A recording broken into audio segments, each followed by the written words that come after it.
Good afternoon and welcome to the MOOCs Live Session 3 for this course, Environment and Development.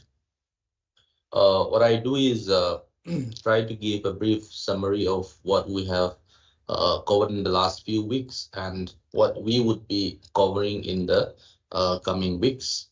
So far, in week 9, we have dealt with a very important topic called development theory and gender approach to development. Please sign in and can always post your questions, which I will be happy to respond. Have a very important topic called development theory and gender approach to development.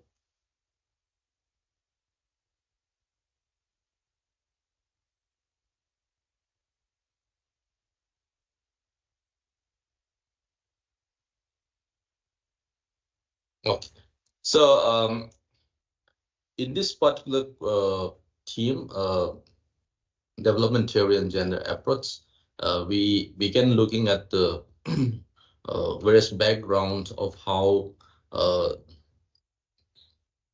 it tries to engage, beginning from 1970s and the mid 1980s, where there's a growing consensus that sustainable development requires an understanding of gender parity, that is by taking into account of both women and men's roles and responsibilities within the community and their relations to each other. So therefore, the UN, the first development decade in 1960s, emphasized on the economic growth and the trickle-down approach with regards to focusing on reducing the issues of poverty. So since then, this has come to be known as the gender and development approach. So I'm not going into every nitty-gritty of what gender is all about and what gender equality is. We have also engaged upon looking at a few theoretical approaches to development. Modernization theory is one of them, and under development and dependency theory and new liberalism. Now, we must also be informed that the feminist movement in the West and particularly in third world societies has been responsive to different issues encountered by the women in general. And many of the economic and social issues have been one of the important primary concern to feminists in the third world societies. So 1960s and 70s, with regards to women's movement in the West, the term feminism in some sense came to symbolize the efforts to force a collective identity of women. Now, I'm not going into the critiques of what people have to say about the Western and ensure that women benefited, or at least did not suffer from many of the development efforts. So many of the recent developments, such as participatory approaches to development and on the use of social assessment, in some sense tries to promote the necessity of encouraging participatory approaches to involve women as well as men in project design and implementation. So having said that, we have also deliberated upon the critique of modernization, and I'm not really going into such details. And we have also covered some aspects of gender perspective in underdevelopment theory, such as the anti-poverty approach, which tries to stress income generating projects, particularly targeting poor women, which are often ignored because of their reproductive roles and their interconnections.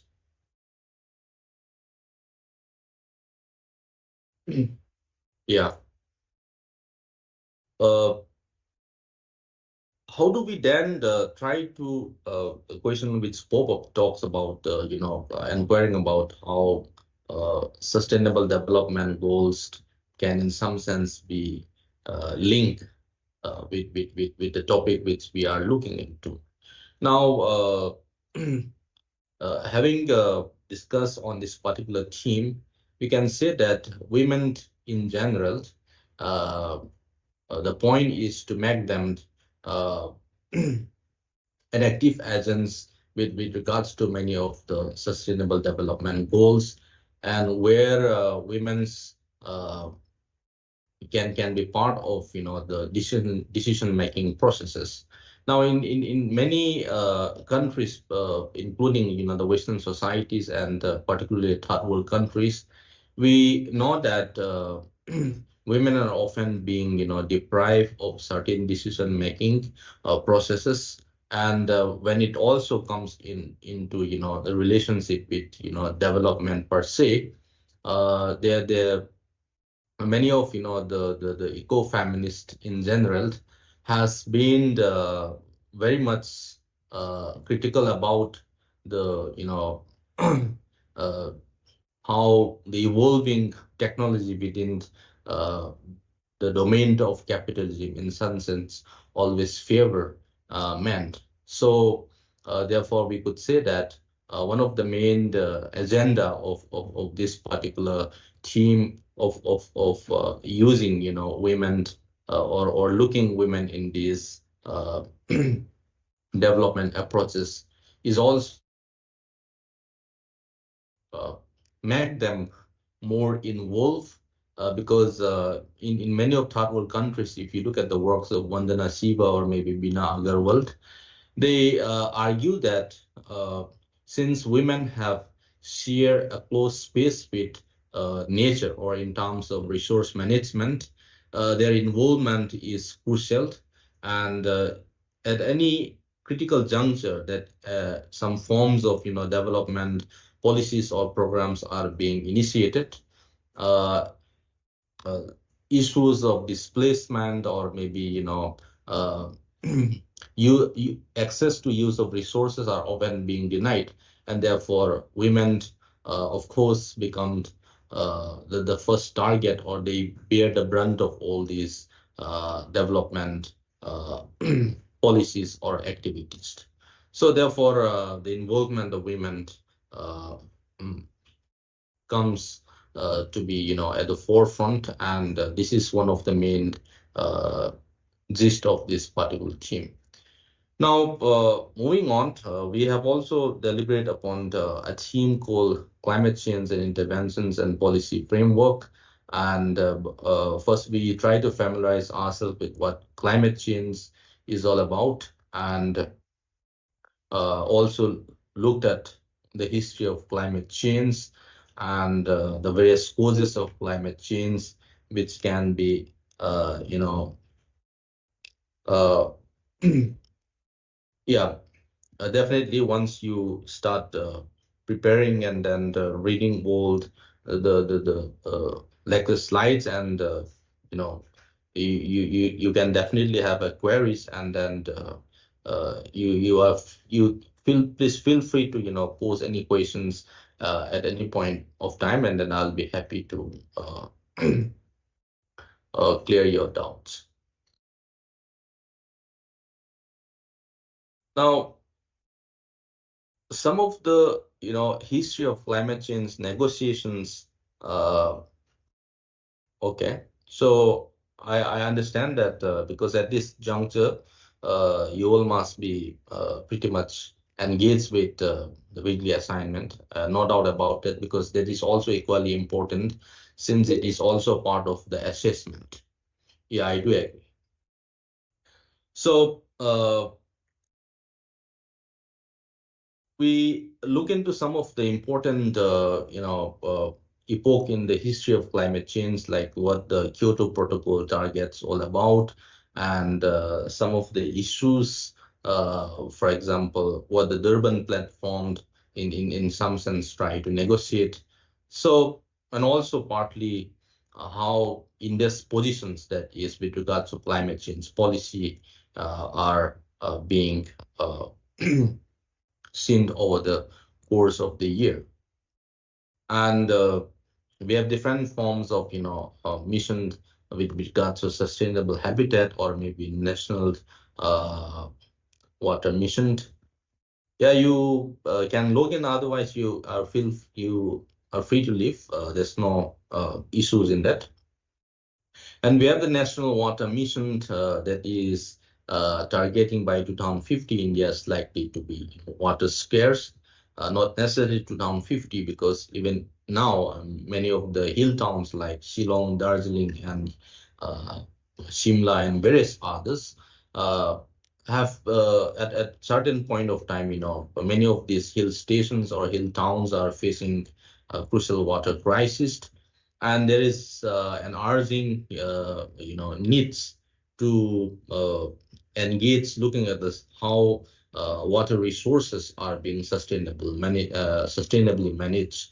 So there is also a provision of involving the local community, that is how the traditional forms of water governance are, being implemented or revived and enhanced through different mechanisms, particularly through the government policy initiatives. So these forms of, many case studies are also being conducted in some sense.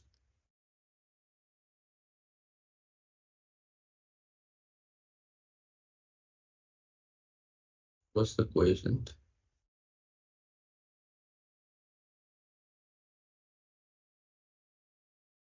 How can you directly overcome climate change? How to encourage and sustain that happening? Say, if someone is wanting to look at climate change, or if at any point of time you want to conduct some kind of study, well, you can always pick any theme, not necessarily climate change. But as I was talking about, the hill towns, for instance, water scarcity is something which has been witnessed over the years. So perhaps one can engage in an empirical study, talking with people, and then, the policy makers, and trying to rope in as to whether this scarcity of waters in hill towns of late are something which is man-made or it is natural.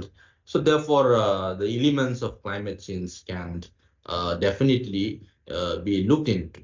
And therefore, if one has to at all engage in looking at climate change, it is also important to see the existing literature where many studies are being conducted, not particular to India, but also abroad. And there are, ample studies which has been conducted even in the Eastern Himalayas, and particularly, with regards to, states like Sikkim, or maybe Darjeeling, and so on and so forth. So therefore, one can definitely engage in this study, and it is of course a promising area of studies which have of late emerges. So I, for one, would encourage people, if one wants to conduct some kind of study with regards to this. So the other theme which we have deliberate on, which you would be covering soon in the week 11 and 12, of course, is the ecological knowledge with regards to biodiversity conservations and sustainability. Over here, we have taken few cases of the mountain biodiversity and sustainability, and where there has been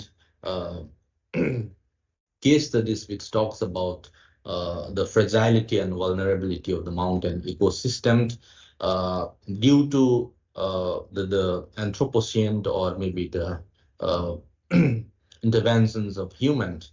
And then therefore it has a lot of implications, not just to the economic or the environment, but also to the socio-cultural system. So therefore, while engaging with the sustainable mountain development research, one has to be mindful of looking at some of the implications of the developmental initiatives which has been carried. Now, we all know that how the mountains particularly have been unique, and how many of the traditional mountain societies has been maintaining or conserving nature for generations. And why is it that in recent time, the past few decades, we have witnessed such forms of vulnerability, and it is also equally important to see that what are the adaptive mechanisms which are being carried out by the mountain traditional societies. So in that, it is important to see what are the knowledge system, that is the formal knowledge on the one hand, which is more of the Western centric or Western science, and on the other hand, we have the informal knowledge system, which is part of the indigenous people's knowledge systems, which are handed down orally, and then which is oral based forms of knowledge system. And therefore, of late, there is an increasing realization that the traditional ecological knowledge system of the local peoples perhaps can be one way of incorporating them in this domain of the environment and development, and they have an important role to play, and then they can in some sense provide an alternative forms of or ways of trying to resolve the ecological crisis as such. And we have also looked into how the indigenous knowledge system in some way plays a very instrumental role in terms of looking at the subsistence economy of many societies.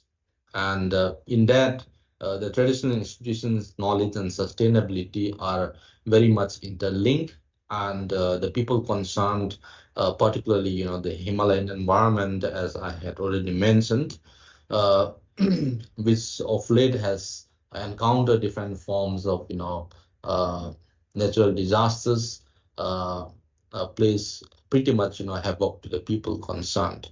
And therefore, it is important to see how there is a debate of governance of the commons, because of late we know that of the interventions of the private players, the capitalists, the corporates, which of course tends to take over many of these common the commons. So therefore, one can engage in questioning the role which are being played out by the local communities as against the notions of this process of extractivism led by many of them.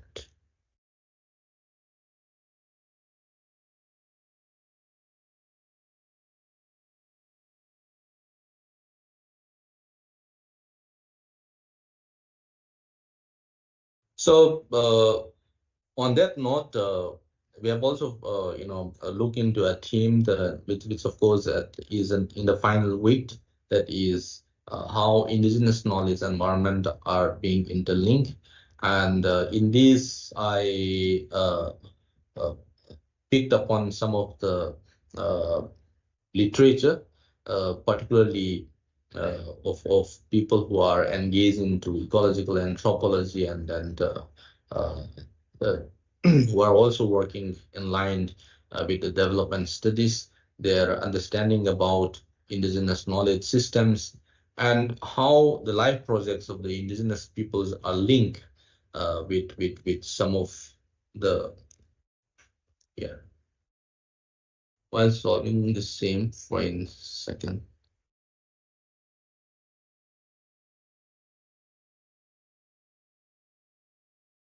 This is not right. The question keeps popping up, so some other courses perhaps. So there's a debate of how these life projects vis-a-vis development projects, what are the differences and what are the challenges which are being faced by the people concerned, and how sustainable development as such has been identified and explained differently, on the one hand from the Western perspective and from an indigenous perspective.